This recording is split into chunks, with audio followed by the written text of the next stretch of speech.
Samedi 15 mai 2023. Messieurs, dames, bonjour, bon début de semaine et bienvenue dans votre magazine CML chez vous. Alors aujourd'hui, nous allons parler de la marche de l'opposition qui a été reportée comme ça par l'hôtel de ville en date du 18 mai 2023, mais finalement cette marche a été ramenée au samedi 20 mai 2023 par les 4 formations politiques de l'opposition congolaise, je cite LGD de Matata Mponyo et CD de Martin Fayulu Madidi, Envol de Délice Sanga et enfin Ensemble de Moïse Katumbi. En croire ces dernières, cette date est rallongée ainsi pour laisser plus de temps à l'autorité urbaine pour mettre en place tout le dispositif sécuritaire comme il a souhaité lors de son annonce pour le report de la marche. Alors, comment cette nouvelle est tombée aux oreilles des Congolais? Nous allons essayer d'analyser cela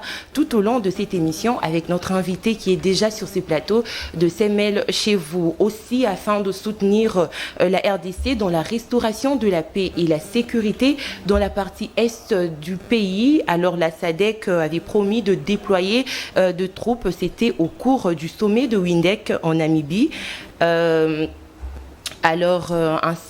la RDC est prête à accueillir justement les forces de la SADC d'ici mi-juin prochain, après le chèque justement de la force de l'EAC. L'annonce a été faite comme ça par le VPM Lutundula.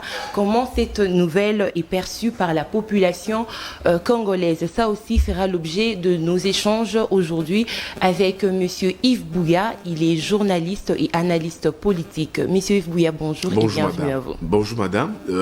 D'abord, c'est un honneur pour moi. Après moult reports de vos invitations, cela est lié à mon emploi du temps. Mais aujourd'hui, je me suis fait ces devoirs. Quand je me dis je me suis fait ces devoirs, c'est que j'avais porté à cœur ces rendez-vous. C'est la raison pour laquelle j'ai commencé ma journée ici à CML 13, une chaîne que je suis d'ailleurs très fréquemment par vos différentes émissions dont je suis abonné, comme c'est aussi un ami à moi que je considère comme un frère d'une autre mère, Louis-France Kouzekissa, qui chapeaute les médias. Encore merci à vous, merci à l'équipe des CML 13 qui abat ces très bons travail et également merci à mon ami recteur. Merci beaucoup d'avoir répondu à notre invitation. C'est moi qui vous remercie, madame. Alors, messieurs, dames, vous le savez, CML chez vous est co-présenté avec Nathan Kionta. Nathan, bonjour et bienvenue à toi. Bonjour, madame Tania. Bonjour aux téléspectateurs de CML 13 Télévision. Bonjour également à monsieur Yves Bouya et bienvenue sur CML 13. Et merci. D'ailleurs, on vous a tellement manqué. On avait besoin de vous pour avoir vos analyses justement sur des questions d'actualité. Et merci à vous d'être venu. C'est moi qui vous remercie en gros. Merci. Très bien. Alors, monsieur Yves Bouya, vous êtes journaliste mais aussi analyste politique. D'entrée le jeu, nous aimerions savoir votre lecture sur le report de la marche en date du 20 mai prochain. Une décision qui a été prise comme ça par les 4 formations politiques. Je l'ai dit tantôt dans mon introduction. Madame, d'abord, c'est un vrai recul pour la démocratie. Vous savez qu'aujourd'hui, nous avons à la tête du pays les partis politiques UDPS qui a milité pendant longtemps dans l'opposition pour l'avènement de la démocratie et d'un véritable état des droits. Malheureusement, depuis que l'UDPS est au pouvoir, à la tête, les fils d'un digne opposant, Etienne Tshisekedi, et lui-même ayant milité dans l'opposition, je fais référence ici, j'ai fait allusion ici au président de la République, Félix Antoine Tshisekedi Tshilombo. Lui-même a été l'opposition, lui-même s'est battu, comme le dit son parti, dans l'opposition pour un état des droits, pour une vraie démocratie, et que ça donne tout un Congolais que l'opposition qui est en droit de tenir des marches, des protestations, soit aujourd'hui dans une incapacité de tenir une marche, pas par l'effet de l'opposition d'elle-même, parce que nous avons un système régenté au niveau de la ville par M. Ngobila qui a complètement interdit à l'opposition d'interdire sa marche. L'opposition, depuis en date du 2 mai, avait saisi l'hôtel des villes pour lui signifier de la marche qu'elle avait tenue après la grande concentration du bloc de l'opposition au niveau de Lubumbashi. l'opposition avait été conviée, vous le savez comme moi, par le gouverneur de la ville. L'opposition s'était présentée via les secrétaires généraux de différents partis, des leaders de l'opposition ayant appelé à la marche. Je cite ici l'envol de Sangha, les idées de Martin Fayoulou, ensemble de Moïse Katumbi et LGD de Matata Pogno. Ils ont discuté et monsieur le gouverneur, Jean-Tini Ngobila, a demandé à l'opposition de postposer la marche au 18 mai. L'opposition dit non, nous sommes dans un régime d'information et non dans un régime d'autorisation, comme le dit la Constitution. Ngobila leur dit, je vous demande de postposer la marche jusqu'au 18 parce que la ville fait face à une insécurité criante, sans pour autant dire qui a créé cette insécurité. Qu'est-ce que Ngobila, gouverneur de la ville, dit aux opposants via leurs délégués? Il dit d'abord qu'il avait été notifié aussi par une missive, une lettre de M. Lisanga Bonganga et de M. Jekobea qui est à la tête d'une structure répondant au nom de Vision Fachi, qui avait aussi manifesté cette envie de marcher les 13. M. Lisanga Bonganga, dont je ne connais plus les positions politiques, il est dans l'Union Sacrée ou il est à l'opposition, mais Ngobila, il est maintenant dans l'Union Sacrée. Dans l'Union Sacrée. Ngobila avait dit aux opposants qu'il était saisi d'une missive, des missives de M. Lisanga Bonganga et de M. Jekobia. C'est la raison pour laquelle vous avez suivi M. Devos Kitoko, secrétaire général de l'ICD, en train de dire que M. Lisanga Bonganga est aujourd'hui instrumentalisé par M. Peter Kazadi, qui est le VPM de l'intérieur, UDPCC, pour aujourd'hui déstabiliser les manifestations de l'opposition. Alors, Ngobladi, il avait été saisi par M. Lisanga Bonganga et par M. Jekobea pour tenir aussi un meeting, une marche, les mêmes 13, samedi 13. À part cela, il a dit qu'il y avait des machettes qui circulent dans la ville. Qui a donné ces machettes, qui a acheté ces machettes et qui a distribué ces machettes, ça, M. Ngobila ne dit rien. Il dit également à l'opposition que les samedis même 13, l'armée, la police allaient aussi faire une séance d'entraînement. Ben on dit, quand on parle de séance d'entraînement, c'est les mêmes méthodes avec les kabylistes qu'on avait vu quand l'opposition marchait. L'opposition annonçait un meeting sur la place triomphale et on voyait les mêmes jours l'armée tenir à longueur de journée un match de football. Ça posait réellement problème. Oui. Donc, le système Tshisekedi, l'UDPS, l'Union Sacrée, a copié de fond en comble une méthode ramassée des kabylistes pour imposer cela comme méthode de gestion de la République pour réprimer les marches.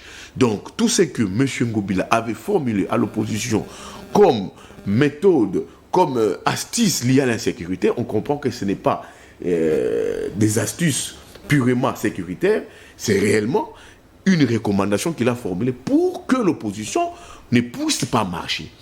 Alors, qu'est-ce que Ngobila dit? Ngobila dit à l'opposition, mettez votre marche le 18, je vous donne 4 jours, le temps pour lui de ramasser les machettes qui circulent dans la ville, les 18.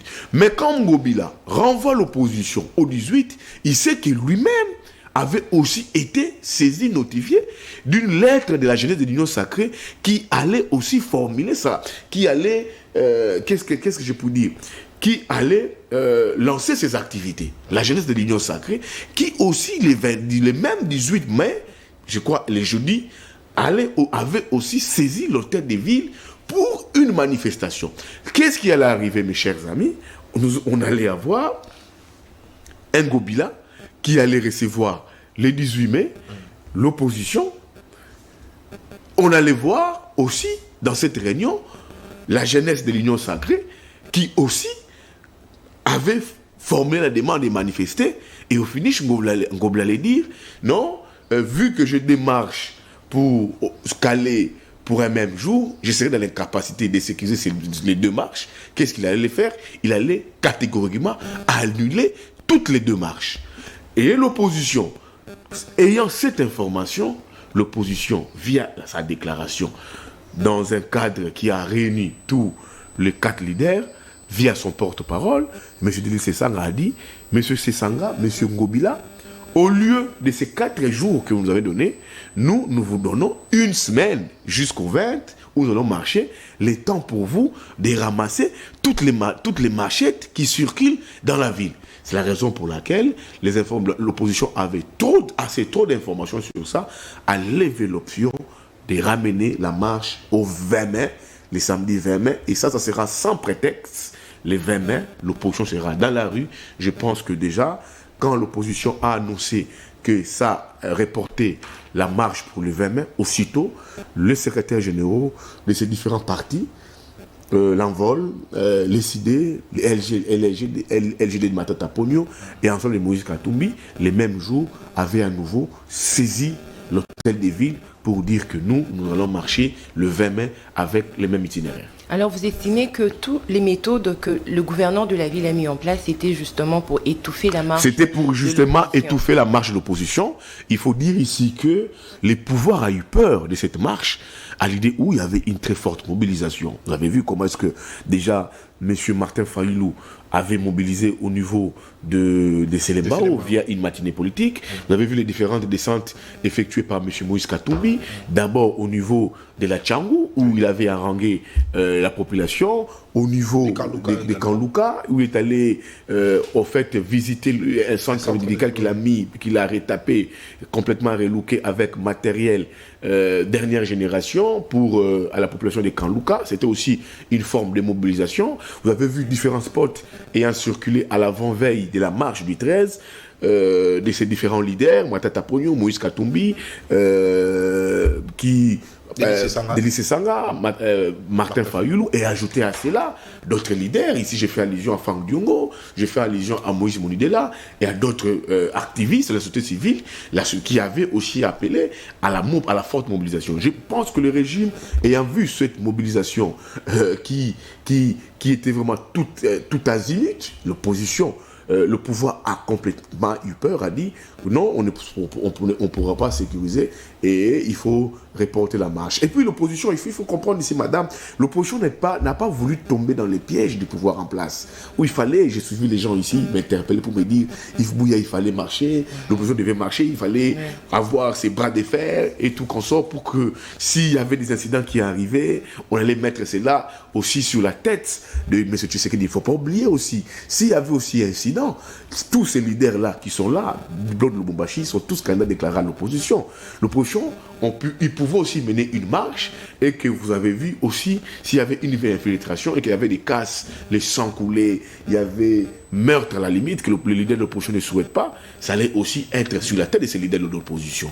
Donc tous sont candidats déclarés à la présidentielle et ne soyez pas surpris que demain après-demain qu'on trouve une plainte ça et là pour dire que non, il y a une marche de l'opposition et que M. Katumbi, comme c'était à votre initiative, M. Katumbi, M. Fayulu, M. Sesanga, M. Matata venaient à répondre parce que vous savez que certains leaders de ces blocs de Lubumbashi sont toujours dans les viseurs, c'est des cibles pour ces régimes. Donc les pouvoirs, les blocs de Lubumbashi, les quartos comme je les appelle, n'ont pas voulu entrer dans ces pièges. Ils ont dit, nous ne sommes pas dans une logique de confrontation avec les pouvoirs. Nous ne sommes pas dans cette logique de confrontation, d'attaque.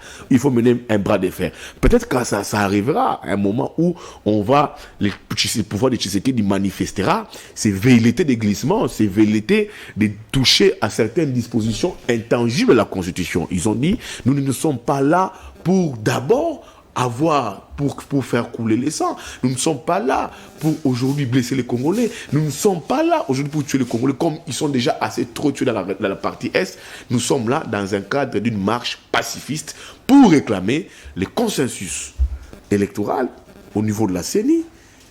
Dans la perspective des élections en 2023, il n'y a pas eu consensus au niveau de la loi électorale. Vous savez comment est-ce que cette loi a été votée de manière cavalière, sans la participation de la première force d'opposition au niveau de l'Assemblée nationale, qui est les FCC. Nous voulons dire non à l'insécurité dans la partie Est. Chaque jour, c'est des Congolais qui meurent. Tshisekedi nous a apporté l'EAC, qui n'était pas la solution. Il est allé trouver la SADC. Il y a un fort tâtonnement, et on veut qu'aujourd'hui, la sécurité puisse revenir au niveau des niveaux de l'Est. On va également marcher pour la vie chère. Parce qu'on a toujours réprimandé aux opposants, aux acteurs politiques, qui ne marchent que pour leurs propres intérêts. Ils disent non, là maintenant, pour une fois, on marche pour la cause noble, la cause de la population, parce que la vie sociale est devenue intenable. Vous avez aujourd'hui des couples qui sont complètement divisés pas parce que la femme et son mari dorment dos à dos, non. Parce qu'aujourd'hui, quand M. Nathan quitte chez lui, il laisse $10 pour que sa femme puisse préparer, c'est devenu une guerre à la maison. Il faut donner au-delà des $10. Les panneaux de la ménagère posent aujourd'hui problème. Les Congolais n'ont pas accès à l'eau et à l'électricité. D'où ils ont dit, on doit marcher, et pour cela. Mais je suis étonné aujourd'hui, je ne sais pas si cette vidéo a été, s'il fallait dire, monter ces jours-ci par le gouverneur de la ville. Le gouverneur de la ville en train de dire, Botalara, Avabo Marchaka, politicien wana bazo kotinda rabino bo marchaka bango bazo bo mara mwasi na basi na bango bana na bango et tout comme ça ba poste na bango. Monsieur Ngobila, excusez-moi, c'est un gouverneur de la ville, je ne sais pas pourquoi c'est un gouverneur de la ville. Monsieur Ngobila ne mérite pas la ville de Kinshasa. Il oublie, lui, je ne sais pas si cette vidéo est récente, qu'il a été pour la sortie de son parti politique à l'ACP au stade des Martyrs. Il a oublié, lui, qu'il y a un Mouziki 100 kilos de l'Union sacrée au niveau des stades des Martyrs, avec le peuple. Donc un Mouziki 100 kilos. Mais c'est un Mouziki 100 kilos, ce qu'on a vu au niveau du stade des Martyrs. Les gens qui ont déjà bombé leurs poches avec l'argent des Congolais, ils ont convié un musicien, Félix Oisé, quoi qu'il n'avait plus rien à donner. Ils ont dansé et chanté, et puis la population a récupéré les peu qu'ils avaient de son côté. La population est partie. C'était complètement un Mouziki 100 kilos. Là, Louis Ngobila n'avait pas empêché les Congolais de se rendre au stade des Martyrs. Donc c'est là où j'ai dit, c'était une vraie peur venant du régime en place qui a dit, cette opposition à pété-pété. Alors, si c'était une opposition à pété-pété, alors pourquoi alors vouloir refuser cette marche à l'opposition? C'était la peur dans le ventre du camp du régime, et le régime a dit, il faut trouver des mécanismes et des astuces pour un peu jouer à la démobilisation. Mais hélas, les leaders de l'opposition ont dit, ils vont garder cette flamme de l'opposition. Cette flamme ne va pas pâlir, elle va maintenir cette flamme de la mobilisation jusqu'au 20. Et je pense que avant d'arriver jusqu'au 20, l'opposition va encore mobiliser. Chaque leader sera sur terrain pour mobiliser la population pour les 20. Alors, en croire certaines indiscrétions de l'UDPS, ils disent que l'UDPS a fait face au régime passé, celui de Joseph Kabila, quand il fallait réprimer le marche ou encore les étouffer ou les annuler, mais que l'opposition actuelle a quand même eu peur. Vous avez essayé de répondre à cette question, mais ma question est celle de savoir, est-ce que l'opposition, avec les 4 formations politiques, celle-ci est venue avec de nouvelles stratégies? Madame, d'abord pour répondre, je vais vite sur le cas de Ngobila. Ngobila dit que ces politiciens ne marchent jamais avec leurs femmes et enfants. Il oublie que Bemba avait fait une marche ici, avec femmes et enfants, allons dans la Mouka.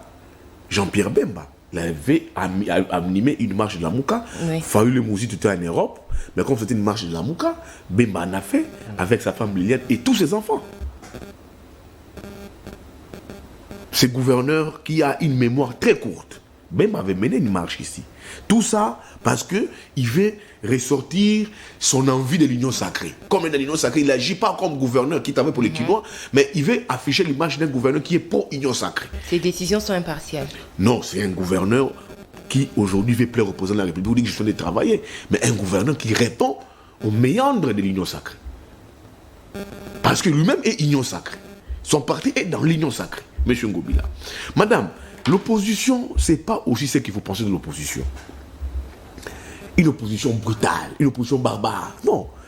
Cette opposition qui agissait comme ça, c'est retrouvé au pouvoir. C'est cette opposition qui agissait comme ça, l'opposition barbare, brutale, qui cassait, qui pillait. Non. L'opposition, c'est aussi cette opposition, au-delà de mobiliser, c'est une opposition aussi qui propose. C'est cette opposition que nous avons aujourd'hui. Mais Yves Bouillon, on vous dit que vous, l'opposition de Moïse Katumbi, l'opposition de Matata Ponyo, qui n'ont jamais marché, hormis peut-être Fayoulou, on vous dit que vous êtes une opposition et a pété, opposition fragile. D'ailleurs, vous allez même profiter de cette occasion pour reporter votre marche, simplement parce que vous êtes incapable de pouvoir... Je vais vous faire une indiscrétion ici. La marche de l'opposition a fait peur au pouvoir. Je suis journaliste très informé, très introduit. Parce que il y a eu des ramifications venant de l'étranger. De plusieurs chefs d'État. Plusieurs chefs d'État. Qui ont discuté avec certains leaders du bloc de Lubumbashi. Du Quartos. Ils n'ont pas voulu donner une image d'une opposition qui veut brûler les pays. Si ça peut-être vous ne le connaissez pas. Ça n'a pas voulu donner l'image d'une opposition qui veut brûler les pays. Ça a donné une image d'une opposition conciliante. Une opposition qui est pro-compromis. Ce n'est pas l'image d'une opposition qui a donné cette opposition qui veut brûler les pays. Parce que vous avez suivi les discours ici de certains communicants de l'Union sacrée de dire que les blocs de Lubumbashi, de Quartos, tous sont candidats du Rwanda. Ils veulent marcher parce que le Rwanda et tout, qu'on se fait brûler les pays. Mais c'est pourquoi on accuse même Moïse Katumbi de n'avoir jamais pointé du doigt le Rwanda comme agresseur de la RDC. Moïse Katumbi, il ne faut pas les mettre dans un schéma de pointer le Rwanda. Si nous sommes faibles, ce n'est pas le Rwanda, c'est nous-mêmes. Non, mais quand même, honnêtement, on a vu, s'il vous plaît, on a vu Martin Fayulu le faire dans plusieurs sorties médiatiques. Mais au moins, Moïse Katumbi le faire, est-ce que c'est un problème? Chaque leader politique a sa façon d'évoluer. Vous avez déjà vu Jean-Pierre Bemba connaître le Rwanda? Non. Bon, lui n'est pas aussi trop dans des déclarations. Voilà, mais c'est un leader politique. Il est de l'opposition. Chaque leader a sa façon de fonctionner. Il ne faut pas attendre de Moïse Katumbi qu'on ait le Rwanda. Pourtant, il est dans une logique qui dit tout ce qu'on subit, ce n'est pas le Rwanda, c'est nous. La pauvreté, la misère, la souffrance du peuple, c'est le Rwanda. L'infiltration de l'armée, c'est le Rwanda. La misère qui gangrène les problèmes liés à la société, c'est le Rwanda. C'est peut-être aussi nous. La crise au Katanga là-bas avec la hausse. On dira encore c'est le Rwanda. Maïs. Mais on vous accuse, vous. On vous accuse toujours. S'il vous plaît, méfiez-vous. On vous accuse, vous, toujours de l'opposition. Je vous ai dit ici, il faut relativiser les choses. Kwamutu, on va dire que c'est le Rwanda. On doit s'assumer. C'est ça la logique de Moïse Katumbi. Avec la milice Bumbundo. C'est ça c'est le Rwanda. Les Kuluna, c'est le Rwanda. Il faut relativiser les choses. Le manque d'eau de l'électricité, c'est le Rwanda. Écoutez, c'est nous ici. Même l'Est, c'est pas le Rwanda qui est venu devenir ici, avec l'EAC. C'est Tshisekedi qui a écrit, qui a formulé solennellement la demande pour que le Rwanda puisse venir ici. Si le Rwanda joue le rôle que ça joue ici contre nous, parce que c'est nous-mêmes qui sommes faibles, si Katumbi, il est dans une logique que lui, il pense que ce que nous sommes là, notre faiblesse est liée à nous. C'est un problème lié au leadership. Peut-être que ce n'est pas le Rwanda. Il faut le reconnaître ça aussi, parce qu'on le dit tous les jours, les problèmes du Congo, ce n'est pas tout le temps le Rwanda. Moi, je peux dire que c'est le Rwanda qui nous agresse, mais on peut dire, si il faut réformer l'armée. Quand Tshisekedi a pris le pouvoir en 2019, tous les pays significatifs de l'Union européenne, l'Union européenne, les États-Unis ont dit au président de la République, il faut réformer l'armée. En 4 ans, on n'a pas réformé l'armée. Si on pense qu'une réforme, c'est l'effet des nominations dans l'armée, il faut nommer Chiwewe, il faut nommer Chikotambwe, il faut nommer John Chibango, c'est ça la réforme. Non, c'est pas ça une réforme. C'est peut-être nous aussi, on n'a pas réformé l'armée. Que le président devait faire, il n'a pas fait. Est-ce que ça, c'est encore le Rwanda? Il faut relativiser les choses. Revenons à la marche. Est-ce que ça, c'est encore le Rwanda? Alors, quand Matata dit, Matata vous a dit ici, qu'il a connu les M23 depuis qu'il était Premier ministre. En 2000, je pense en avril 2012, qu'on avait connu encore cette agression du M23. Lui avait fermement condamné ça. Alors Premier ministre de Kabila, jusqu'aujourd'hui, il condamne ça. Fayulu a toujours condamné ça.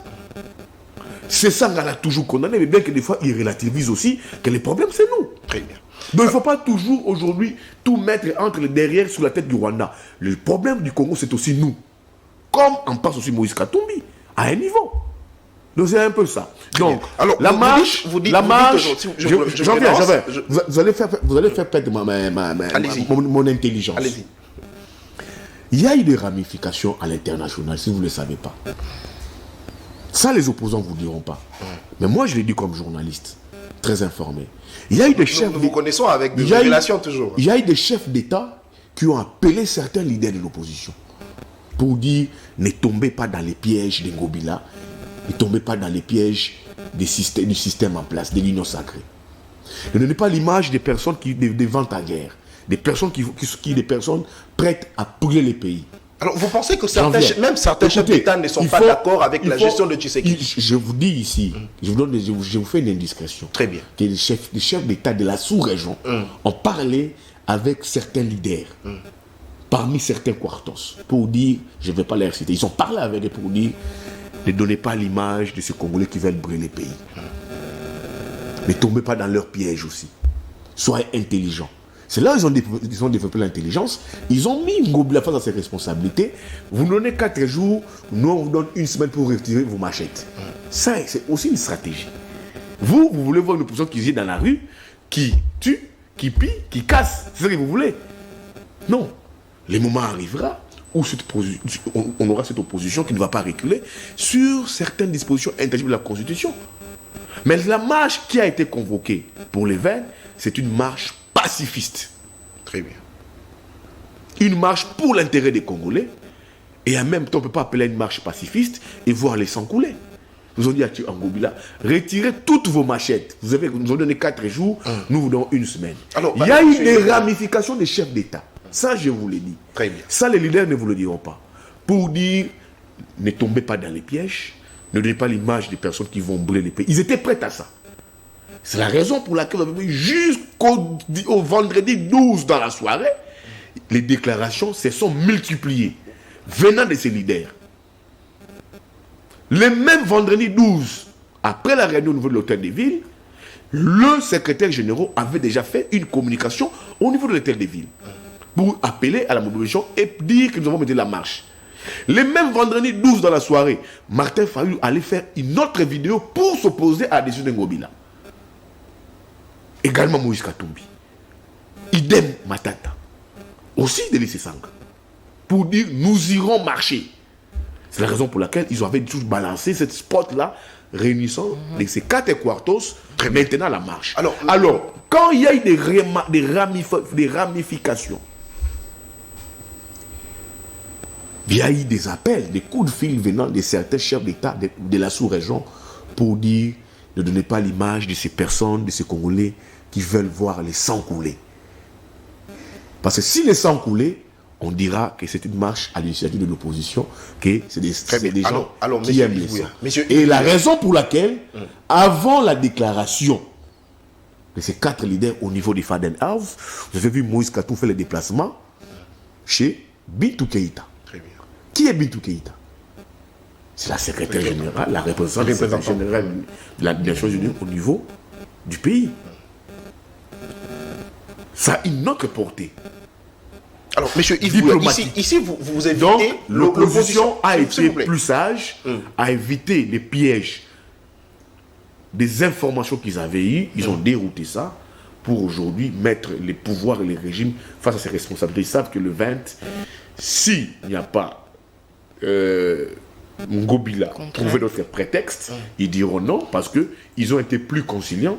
Ils vont rentrer dans ces schémas de la Constitution où ils ont toujours dit nous sommes dans un régime d'information et non d'autorisation. Alors, vous avez dit ici que l'opposition a refusé de pouvoir jouer le jeu de tomber dans le piège. À éviter de tomber dans le piège de Ngobila. Alors, et si aujourd'hui le gouverneur de la ville, lorsque vous allez encore vous rencontrer avec, l'opposition va se rencontrer avec lui pour discuter concernant la marche de ce samedi, et si le gouverneur de la ville disait à l'opposition que voilà, je n'ai pas pu récupérer le machette en ayant 1 semaine.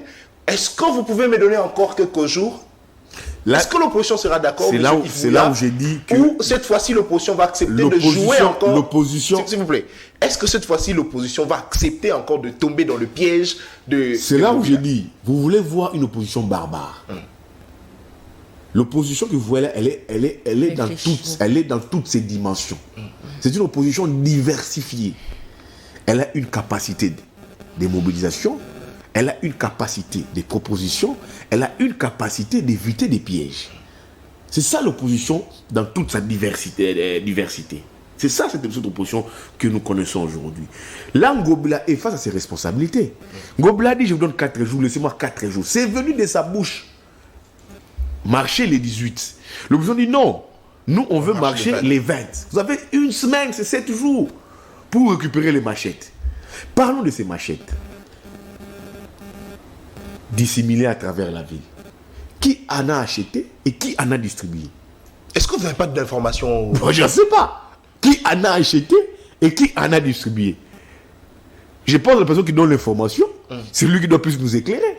Moi, je ne vois pas Fayoulou acheter des machettes, donner au Koulouna. Je ne vois pas ma tête à les faire. Je ne vois pas ces sangs à les faire. Je ne vois pas Katoum les faire. S'il vous plaît, est-ce que donc, c'est un prétexte. Vous pensez que Mobila serait obligé de brandir aux Congolais, aux Quinois, à l'occurrence, toute le machette? Moi, je vous ai dit, je vous ai dit, c'est des prétextes pour étouffer la marche de l'opposition. Mais monsieur Yves Bouya, vous êtes sans Ils vous disent d'abord... La ville fait face à l'insécurité grandissante. Madame, si on doit marcher, l'insécurité, ne me dites pas que l'insécurité, les problèmes de Kouamoutou, bien que ça soit au niveau de Bandoukou. Mais c'est pas sur les itinéraires donnés par l'opposition. C'est quoi l'itinéraire d'opposition? Madame, les itinéraires d'opposition, c'est quoi? C'est au niveau de Super Lemba. Jusqu'au niveau du Palais du Peuple. Ils vont dépasser les boulevards Lumumba, les points de chute, c'est le Palais du Peuple. Un autre point de départ, c'est l'arrêt Sakombi, jusqu'au Palais du Peuple. Ils ne veulent pas que vous fassiez infiltrer, justement. Non, madame, non. Ce n'est pas une opposition qui casse. L'opposition va calmement dépasser l'immédiat jusqu'à arriver au niveau des limites le gouvernement ne veut pas que vous fassiez infiltrer. Madame, non. L'infiltration, ce n'est pas nous, ce sont eux. Parce que quand les gouverneurs n'ont pas de machettes, qui a donné, quand le gouverneur dit au secrétaire général de l'opposition qu'il y a des machettes qui circulent à travers la ville, mais qui a donné ces machettes? Ce n'est pas l'opposition. Qui a acheté ces machettes? Ce n'est pas l'opposition. Ne me dites pas que l'Union sacrée a aussi acheté des machettes distribuées au Koulouna. Non. Ça ne me dit pas. Peut-être que c'est sorti parce qu'ils ont l'information. Moi, je ne vois pas Katoum acheter des machettes distribuées au Koulouna. Encore moins Fayoulou, encore moins Matata. Encore moins c'est ça là. C'est des pacifistes, c'est des hommes d'État. Ils ne peuvent pas les faire. Qui a acheté ces machettes? La personne qui donne l'information, et puis il dit donnez-moi le temps de ramasser ces machettes là. C'est qui connaît d'où viennent ces machettes. D'où proviennent ces machettes? Parce que l'homme dit donnez-moi 4 jours le temps de ramasser toutes ces machettes. C'est que lui sait d'où viennent ces machettes, le gouverneur de la ville. Ce n'est pas l'opposition. Il sait d'où viennent ces machettes. D'où proviennent ces machettes. Il dit donnez-moi 4 jours le temps de ramasser toutes les machettes. Il sait qui détient ces machettes. Il sait qui achète ces machettes. Est-ce que ça serait s'il ne le sait pas, je comprends, moi je déduis ici que quand il évoque machette, quand il évoque d'autres marches demandées par Lisanga Bonganga et Jekobeya, quand il dit que l'armée va s'entraîner contre la police, c'est des prétextes fallacieux qui naissent de la peur de voir l'opposition mobilisée, être sur les rues de Kinshasa. L'opposition veut mobiliser, pourquoi? C'est aussi politique, pour dire que nous aussi nous avons une capacité de mobilisation. Le peuple n'est pas avec les régimes. C'est aussi ça le rôle de l'opposition. Autant qu'ils ont mobilisé au niveau du stade des Martyrs pour dire que le peuple est avec nous, bien que le peuple, c'était un côté. Non, ils sont du bon côté de la majorité. Oh, c'est pas le bon côté. Non, ils sont du bon côté de la majorité, madame. Pas du bon côté de l'histoire. De la majorité, parce que l'Union sacrée, Mouziki 100 kilos, les Mouziki 100 kilos, a utilisé les moyens de l'État, que ce soit financier ou soit sécuritaire. Ils ont mobilisé 8000 policiers pour cette manifestation. Mais où sont ces 8000 policiers qui avaient sécurisé le stade des Martyrs? Où sont-ils pour sécuriser la marche de l'opposition? Si on mettait 4000 policiers pour suivre la possession de l'opposition au niveau de l'arrêt Sakombi, juste au niveau de du palais du peuple, que ce soit au niveau de l'échangeur, jusqu'au niveau de l'échangeur, du palais du peuple, y aura-t-il des casses? Non. Il y avait 8000 policiers et lui-même, le général de la ville, les commandants de la ville avaient dit, Kassongo Silvano, qu'il avait mobilisé 8000 policiers. Alors, où sont partis ces 8000 policiers? Où sont ces 8000 policiers pour sécuriser les deux possessions de l'opposition? C'est que vous comprenez que nous avons des autorités urbaines incompétentes qui ont peur Alors, Monsieur Yves Bouya, hier, l'opposition a accusé l'ancien gouverneur de la ville de ne pas vouloir accepter les différentes manifestations. Aujourd'hui, l'opposition également accuse Ngobila. Est-ce que vous pensez qu'il y a une différence entre les deux personnalités? Moi, je pense que l'opposition, on n'a rien changé. Hein. Rien n'a changé d'un iota. Rien n'a changé d'un iota du pouvoir passé de l'actuel pouvoir. Rien n'a changé d'un iota. Ça, je l'ai dit. Rien n'a changé d'un iota. C'est un semblant de démocratie qu'on nous apporte. Un semblant de démocratie. Un semblant de démocratie, ce n'est pas une vraie démocratie. Les méthodes décriées sous le régime Kabila, c'est ce que nous vivons aujourd'hui. C'est ce que nous vivons aujourd'hui. Donc rien n'a changé en termes d'évolution. Donc vous voulez nous dire qu'il n'y a pas de différence entre Tshisekedi et Kabila? Il n'y a pas de différence. Il n'y a aucune différence. Je peux vous le démontrer, il n'y a aucune différence. C'est les deux poids des mesures. Je vous ai donné des exemples ici. Quand Songhadi, il y avait 8000 policiers mobilisés pour les Mousiki 100 kilos, mais pour l'opposition, il n'y a pas 8000 policiers. Les autres sont en droit de tout faire, mais pas l'opposition. Rien n'a changé d'un iota. Donc, c'est les mêmes méthodes décriées sous Kabila et c'est les mêmes méthodes que nous subissons sous, malheureusement, les pouvoirs du fils du Sphinx qui a milité pendant 37 de l'opposition. Il nous apporte les mêmes méthodes avec un gouverneur qui fait du copier-coller de Kimbuta. Très bien. Alors, merci, Monsieur Yves Bouya, Messieurs, dames. Je rappelle que vous êtes en train de suivre votre magazine CML chez vous. Nous avons aujourd'hui reçu pour vous Monsieur Yves Bouya. Il est journaliste tout d'abord et ensuite analyste politique. Alors, après le chèque de la force de l'EAC, la SADC promet de déployer de troupes dans la partie est de la République démocratique du Congo afin de soutenir le pays dans ses efforts de la restauration de la paix et de la sécurité. Et c'est en mi-juin que les forces de la SADC vont comme ça rejoindre les FARDC. Mais quels sont les préalables à tenir avant leur arrivée ici en République démocratique du Congo? Monsieur Yvouyer, je reviens vers vous encore une fois. Madame, encore c'est un réveil tardif et un tâtonnement venant du président de la République. Ici, Monsieur Nathan, je le vois vouloir un bras de fer. Tâtonnement. Il veut un bras de fer, il voulait un bras de fer de la marche du samedi. Mais je le dis, nous avons une opposition complètement diversifiée, qui mobilise, qui propose aussi. L'opposition avait dit ici qu'il ne fallait pas tendre la main à l'EAC. Plusieurs fois, j'ai vu Fayou le dire, il ne fallait pas. C'est tendre la main à ces nilotiques-là. Katumbi avait même proposé la SADC. Tous avaient dit non, mais tout même les forces vives, les Congolais, la société civile, l'opposition dans son ensemble, l'église catholique, tous avaient dit non, pas question de là ici. On ne sait pas pour quelle raison le président de la République est allé embrasser ces nilotiques-là. Kagame, les Museveni, les Tanzaniens, tous ces des nilotiques, ils sont tous des mêmes arbres généalogiques, c'est des nilotiques. C'est pourquoi l'opposition la qualifie même de la communauté d'État agresseur. Agresseur. Tu sais qui dit, on ne sait pas pour quelle raison, il est allé, il a formulé la demande solennelle, Léa s'est arrivé ici. Il s'est fait ami à Kagame. Kagame arrive sur le sol de son papa, ovationné par l'UDPS. Même pays qui nous agresse. Vous vous rappelez de ces chansons ici, Yo Nani, Oboya Kagame, au stade de Martyrs. Au stade de Martyrs. L'UDPS a ovationné Kagame. Qu'on n'a jamais vu que de Kabila, qui a été accusé matin, midi, soir ici, des Rwandais, Burundais, Ougandais, Tanzaniens. Mais qu'on n'a jamais ovationné au stade des Martyrs. Mais l'UDPS nous a ovationné Kagame ici. Mais voilà, c'est les mêmes personnes du régime en train de refuser Kagame. Quand l'opposition se réunit, je suis mon vieux Thierry Moussenet pour te dire non, les blocs de l'opposition là, c'est le bloc des Rwandais.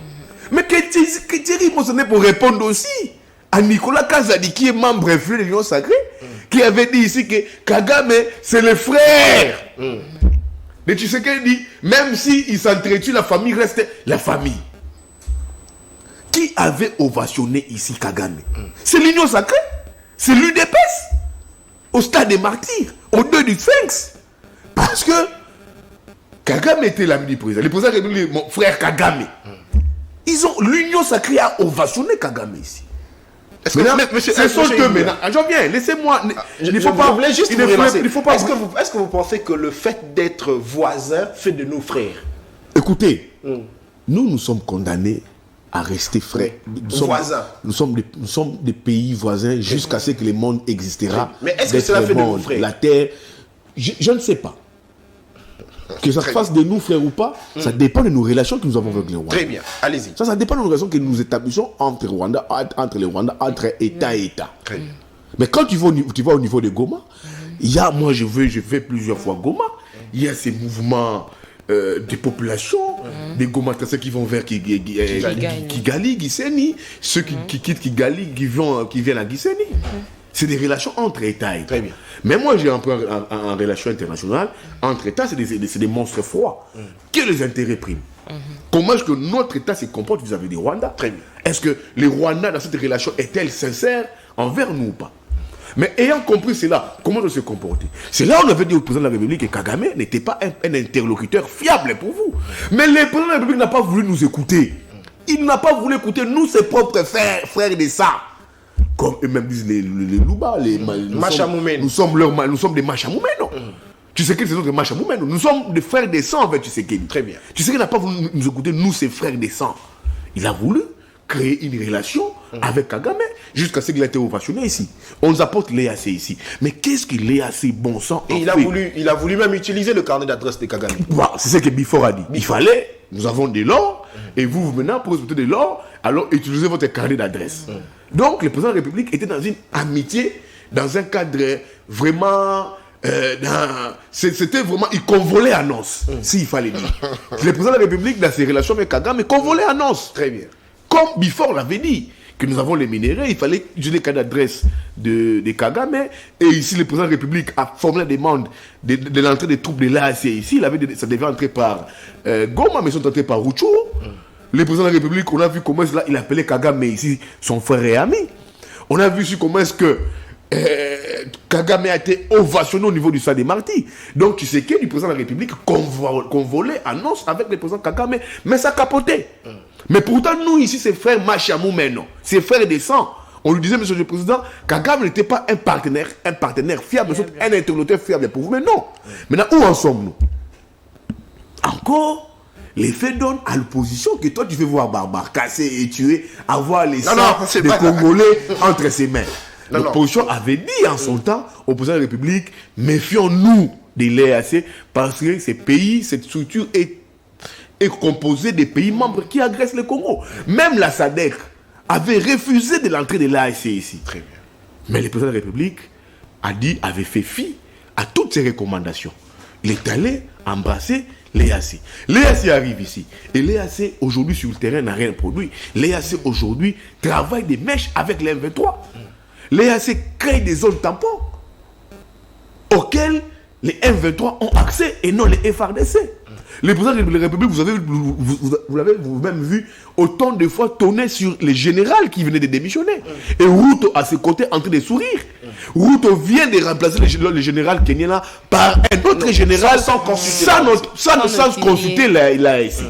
Le président de la République dit nous devons partir. L'AAC ne fait rien sur le terrain. Suivez Peter Matouki, le secrétaire exécutif de l'AAC qui dit non, qui contredit des fond en comble le président de la République en disant non, l'EAC travaille sur le terrain. La décision du président Tshisekedi dit ça n'a pas été de manière concertée avec nous. Donc cela signifie quoi? L'EAC, ces pays membres qui nous agressent, ces pays composés de nilotiques, sont dans une dynamique de rester. Et le président de la République dit je vous donne un délai d'un mois pour partir jusqu'au juin. Est-ce que c'est à se demander? L'EAC partira formellement? Je dis non. Pourquoi? Parce que il y a certains pays, oui, ça sera un faux départ, pas un vrai départ, ça sera un départ hypocrite. Parce que il y a des pays membres de l'EAC qui sont en coopération militaire avec nous. Je vous parle du Burundi aujourd'hui.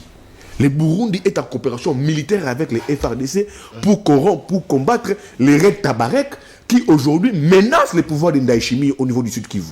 C'est une milice armée burundaise, les Red Tabarek, qui sont au niveau du Sud Kivu. Les FARDC sont en coopération militaire avec l'armée burundaise. Ça signifie que ça ne partira pas. Le Burundi est membre de l'EAC. L'Ouganda, là, aujourd'hui, est en coopération avec les FARDC pour neutraliser les ADF. Le Kenya est en coopération militaire avec nous, avec les FARDC. L'armée kenyenne nous forme les FARDC au niveau de Kisangani. Seul dans ces retraits, ça sera peut-être à la limite le Sud-Soudan qui partira. La Tanzanie est dans une position aujourd'hui qui n'est pas active sur le terrain parce que ça a un contingent au niveau de la MONUSCO, de la brigade d'intervention rapide qui avait défait les M23 en 2023 avec les FARDC. Vous voyez, ça sera un sommet de départ. La SADC arrive. Même la SADC est composée de 2 pays significatifs. Vous avez l'Afrique du Sud, vous avez l'Angola. La SADC a accepté de déployer quelques de ces éléments. Mais ça va encore poser problème. Moi, je crains que la SADC puisse venir en tourisme ici. Oh, comment ça? Oui. L'Angola et l'Afrique du Sud, qui sont 2 pays significatifs au niveau de la SADC, aujourd'hui ne seront pas sur les fronts. Les troupes de la SADC qui va arriver ici, bien que l'Afrique du Sud va donner la logistique, mais la logistique, l'Afrique du Sud n'enverra pas des contingents de militaires. Parce que l'Afrique du Sud a un contingent au niveau de la brigade d'intervention rapide. Très bien. Ça peut dépêcher quelques éléments. Mais ça ne va pas déployer des troupes. Et l'Angola? Ils vont utiliser les groupes qui sont dans la brigade d'intervention rapide. L'Angola dit aujourd'hui, comme elle est dans une posture des médiateurs, veut aujourd'hui rester neutre. L'Angola ne va pas tirer. Bien que l'Angola a déjà quelques éléments déployés au niveau de l'Est, mais ça ne tire pas. L'Angola veut garder sa posture de neutralité, être neutre, rester dans la médiation. Et cette médiation qui ne donne pas de fruits. Pourtant, l'Angola depuis c'est parmi ces pays ayant une puissance militaire au niveau de la SADC. Vous vous rappelez, en 1998, quand Mouzé avait dit je suis agressé, on a vu comment l'Angola s'était déployé pour attaquer les RCD en ces moments. Mais l'Angola qui a une puissance militaire qui vous dit je ne veux pas tirer, être active sur le terrain, je préfère garder ma position de neutre. Je vais jouer à la neutralité. Qui va conduire cette brigade de la SADC? La Namibie. Les Namibiens qui nous fabriquent les poissons ici. Là où on était, Écoutez, là où on a jeté 6 millions. Où est-ce que l'armée namibienne a combattu? Bien que ça sera un contingent avec logistique, avec hommes. Mais ça sera la Namibie qui en tiendra les commandes. L'Afrique du Sud va de la Tanzanie, qui est en même temps membre de l'EAC et aussi membre de la SADC, n'enverra pas aussi des troupes au niveau de la SADC. Ils vont juste récupérer quelques éléments dans la SADC, dans la brigade d'intervention rapide, pour accompagner. Dans l'EAC, déjà, elle ne combat pas la Tanzanie. Les Sud va partir. Le Botswana fait face à un truc sur le premier effectif d'hommes. Parce une très grande partie de l'armée botswanaise se retrouve au niveau de la Mozambique avec l'armée rwandaise. Dans le cadre d'une mission de stabilité de la Mozambique et tout comme ça. La Zambie a un problème d'effectif. Pourquoi? C'est les finances qui posent problème. Donc, moi, je crains que cette SADC puisse arriver en observatrice. Mais est-ce que Yves Bouya n'est pas elle voit, elle observe. Yves Bouya n'est-il pas pessimiste? pessimiste? Temps, non, moi j'analyse. Moi je ne suis pas dedans. Tout ce que Bouya dit, les faits me donnent toujours raison. Tout ce que suivez mon parcours, mon cursus. Tout ce que j'ai toujours dit concernant ces régimes, les faits m'ont toujours donné raison de fond en comble. Je l'avais dit que je compte la SADC dans les produits. J'ai projeté des analyses sur la SADC. Et vous allez me donner raison. Je crains que la SADC puisse venir en tourisme ici, sur les bases des éléments que je vous ai fournis sur ce plateau. Et pourquoi ils auraient accepté alors? Mais oui, ils ont accepté. Ils ont compris que... Madame, écoutez. La SADC ne voulait pas de l'entrée des troupes de l'EAC ici. Parce que quand vous prenez les pays membres de la SADC et de la SADC, sont en perpétuelle concurrence économique. Le Kenya est en perpétuelle concurrence économique aujourd'hui avec l'Afrique du Sud. Mais regardez ce que Tshisekedi a donné au Kenya. Par rapport à l'Afrique du Sud. Par rapport à l'Afrique du Sud. Tshisekedi prend le pouvoir. Il y a eu 2 pays, il y avait la seule structure sous-régionale qu'il avait, qui était comme structure comme appui, c'était la SADC. Ces 2 pays ont joué un rôle très important pour le pouvoir de Tshisekedi. Mais Tshisekedi prend le pouvoir. Tshisekedi c'était presque éloigné de la SADC pour embrasser l'EAC. Ça veut léser. Si vous prenez la Tanzanie est en perpétuelle concurrence économique avec la Zambie, les Botswana. C'est des pays qui avancent économiquement. Et quand ils viennent ici, ce n'est pas pour combattre. Et ils ont dit, on n'est pas venu combattre les M23. Nous sommes venus trouver un cadre politique et tout consort. Mais qu'est-ce qu'ils font sur nos sols? Ce sont nos minéraux. Ce sont nos minéraux. Et ils en prennent pour se développer. Peut-être, je le confirme ou pas, la SADC a aussi compris ça. Pays membres de la SADC ont compris que non. Il y a des pays membres de l'EAC qui aujourd'hui bénéficient du minerai du Congo. Et nous, on dort. Ils veulent aussi venir. Si on venait aussi pour tout prendre au Congo, si le Congo est devenu l'Eldorado de ces 2 structures sous-régionales, ça peut être aussi l'une des motivations. Ça peut être l'une des motivations pour la Namibie, pour le Botswana, pour l'Afrique du Sud, qui est en concurrence économique avec le Kenya, avec la Tanzanie, en concurrence économique même avec le Rwanda.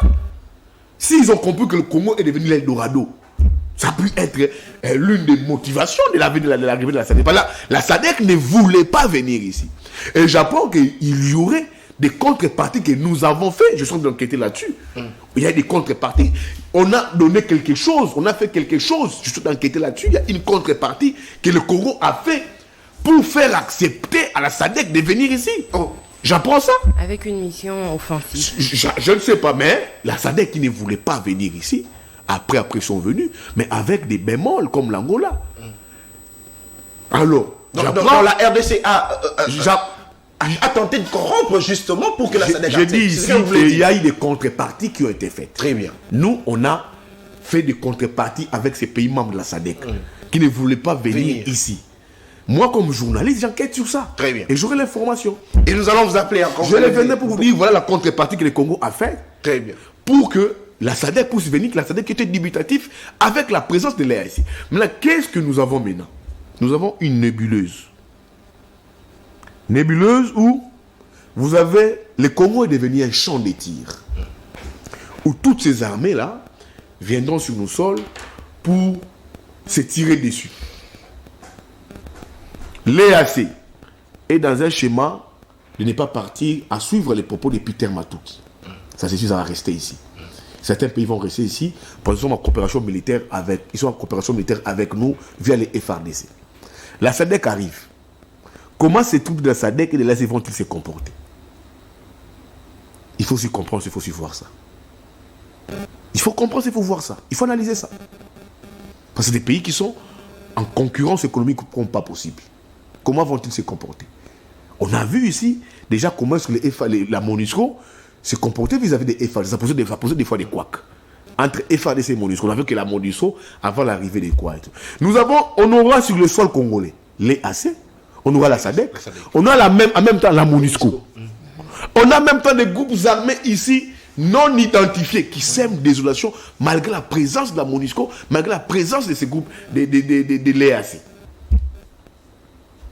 Et si, et seulement si, les troupes de l'EAC partaient, refusaient de partir, est-ce que le président de la République a-t-il un plan B? Sinon, on doit réfléchir, on doit penser. Le président de la République a-t-il un plan B? Parce qu'il manifeste une intention de ne pas partir. On a vu ici Jean-Pierre Bemba vouloir formaliser et mettre en place un cas de concertation avec les chefs d'état-major de la sous-région, la conférence de Gomala, sur la durée de la MONUSCO ici, avoir une vision commune sur la durée de l'EAC et la durée de l'EAC ici. Mais le Rwanda avait posé un veto sur sa sécurité. Et jusqu'à présent, c'est les black-out. Rien n'est fait. Maintenant, si l'EAC, à qui les présidents de la République a dit qu'ils doivent partir jusque d'ici le mois de juin. S'ils ne partaient pas, nous, Congo, les présidents de la République, a-t-il un plan B? C'est là qu'il faut maintenant réfléchir. On a un plan B. Moi, je crains qu'on puisse avoir plusieurs armées ici chez nous qui ont trouvé une porte d'entrée. Ils ont toujours trouvé, raisonné, pensé comment entrer ou comment y rester et demeurer pendant longtemps. Et là, ils ont maintenant une porte d'entrée. Ils ont la porte d'entrée, ils ont ça. Ils cherchent la porte d'entrée. C'était le cas avec l'opération turquoise, où il fallait faire entrer les Rwandais ici. Les Rwandais étaient entrés. Monsieur Yves Bouyassé. Maintenant, quand je chute, avons-nous un plan B? Et pour la SADC, et pour l'EAC qui doit partir d'ici le mois de juin. Si ils refusent de partir, nous avons un plan B. Ça, on doit réfléchir. Parce que là, on a un pays, plusieurs armées chez nous, c'est des armées étrangères. Pour combattre les F-23, qui est sous-traité aussi par certains pays de l'EAC et la SADC, si vous ne le savez pas. Alors, c'est à se demander si nous avons un plan B. Alors, M. Yves Bouya, cette surmilitarisation dans la partie Est, vous pensez que ça pourrait davantage créer de la sécurité dans notre pays, justement, et quelle serait, en tout cas, la vie de nos forces, c'est-à-dire le FARDC, au regard de cette surmilitarisation? Moi, le problème, c'est que je ne vois pas cette militarisation à outrance. Pousse mes analyses à dire que nous faisons face à une occupation. Une occupation. Les pays membres de l'EAC qui composent l'EAC, c'est des pays qui nous agressent. La SADC vient ici avec un agenda qu'il faut jusque-là comprendre, essayer de voir. C'est une occupation. Suivez le propos de Peter Matouki qui relève noir sur blanc qui affiche cette intention de ne pas partir. C'est là où je dis c'est une occupation. C'est une occupation. Parce qu'ils ne veulent pas quitter nos pays et rester dans nos pays, sur nos sols. Mais tout en ne faisant rien. C'est une forme d'occupation. C'est une forme d'occupation. C'est là que j'ai toujours dit qu'il fallait réformer l'armée. Alors, monsieur, en 4 années, on devait le faire. Vous pensez qu'à ce stade, il ne faudrait pas accepter que la force de la SADC puisse venir pour l'instant, en attendant qu'on puisse d'abord terminer avec l'EAC? Moi, ce qu'il faudrait faire. Ce qui me choque, c'est ce réveil tardif du président de la République. On lui a dit de ne pas prendre la SADC. L'EAC, il n'a pas dit prendre la SADC. On lui a dit il va prendre la SADC. Maintenant, c'est un tâtonnement. Est-ce que vous craignez aussi qu'après un moment, qu'on puisse dire que la SADC ne fait pas bien son travail? Mon cher ami, je vous ai expliqué ici. Très bien. Déjà, les problèmes de la SADC, des pays qui composent la SADC, les problèmes qui gangrènent ces pays de la SADC. Ça, je vous ai dit ici, comme journaliste. Ça, je vous ai dit ça ici. Je crains que la SADC vienne aussi en tourisme.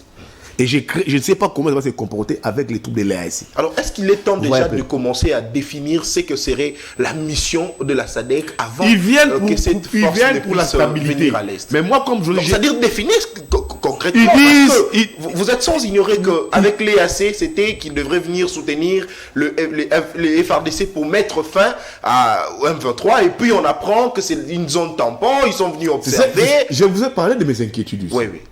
Autant que l'EAC est venu ici pour combattre les M23, ça n'a pas combattu les M23. Ils ont compris que l'Eldorado du Congo aujourd'hui, l'Eldorado de ce pays-là, c'est le Congo, ils y restent, ils ne veulent pas partir. Autant que la SADC viendra ici, ils ont compris que l'Eldorado du Congo, de ces pays membres, c'est le Congo, ils viendront ici. Le VPM a précisé qu'ils viennent avec comme mission... Écoutez, il ne faut pas trop écouter Lutundu là. Oh, pourquoi pas? Lutundu là, c'est la voix officielle. C'est lui qui nous avait dit Lutundu là, c'est toujours ses papas. Il doit d'abord aller à la retraite, c'est pas Lutundu là. Il doit aller à la retraite. Oui, c'est des bobards qu'il nous dit. Lutundu nous dit de bobards. Comment ça? Mais il est la voix officielle. Suivez les briefings de Lutundu avec Mouyaya. Rebalancez-lui ses briefings. Rebalancez-lui ses propres propos. Donc vous pensez qu'il s'est contribué? Il n'y aura pas de zone tampon. Il y a la zone tampon. Oh, la LAC vient avec une mission offensive. Où en sommes-nous? On ne va pas discuter avec les M23. Les M23, on discute avec les M23 au niveau de Luanda. Ce n'est pas une contradiction. Et vous me dites, moi, il faut de quoi à Lutundu là?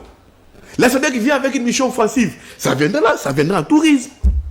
Ne faut pas trop suivre Lutundu là des fois. Vous voyez des fois les poids de l'âge. Les poids de l'âge, les vieux doivent se maintenir. Il est VPM. Et puis c'est comment c'est arrivé là-bas. Il doit se maintenir. Il doit dire des choses pour pour amuser avec cette lourdage qu'il a non, il dira des choses pour amuser la galerie, c'est ça. C'est comme Patrick Mouya, des fois, nous, des choses ici, et les journalistes font dans des partis politiques. Mais c'est notre ministre, je l'aime, Patrick Mouya. Est-ce que ça vous choque? Non, mais ça ne va pas me choquer parce que Patrick Mouya ne peut pas aujourd'hui s'ériger à donner des leçons parce que lui a travaillé pour les Palous comme journaliste. Ben oui. Il a travaillé pour le compte du Palou.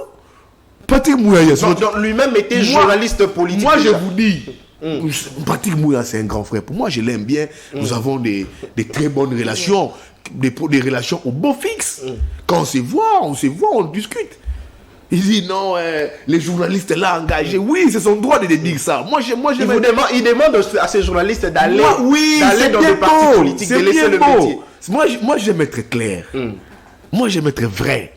J'aime être sincère, j'aime être objectif. C'est ça peut-être qui me tue, moi.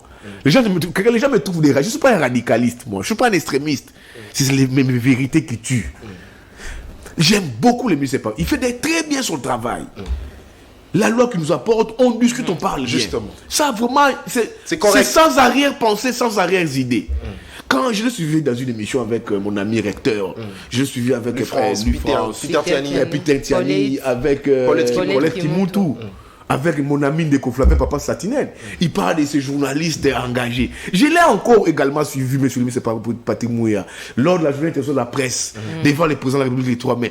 Parler de ces journalistes engagés. Lui, avec, comment on l'appelle, Gabi Kouba, je ne sais pas si il est toujours le président de l'UNPC. Tantôt il est assistant d'un gouverneur, tantôt il est au FPI. Je ne sais pas s'il assume toujours les charges de l'UNPC. Non, vois. Il nous parle du variant, je les engage. Mais lui-même, le président de l'UNPC, il est au FPI, comme je crois par sexe ou assistant du DG Tshisekedi.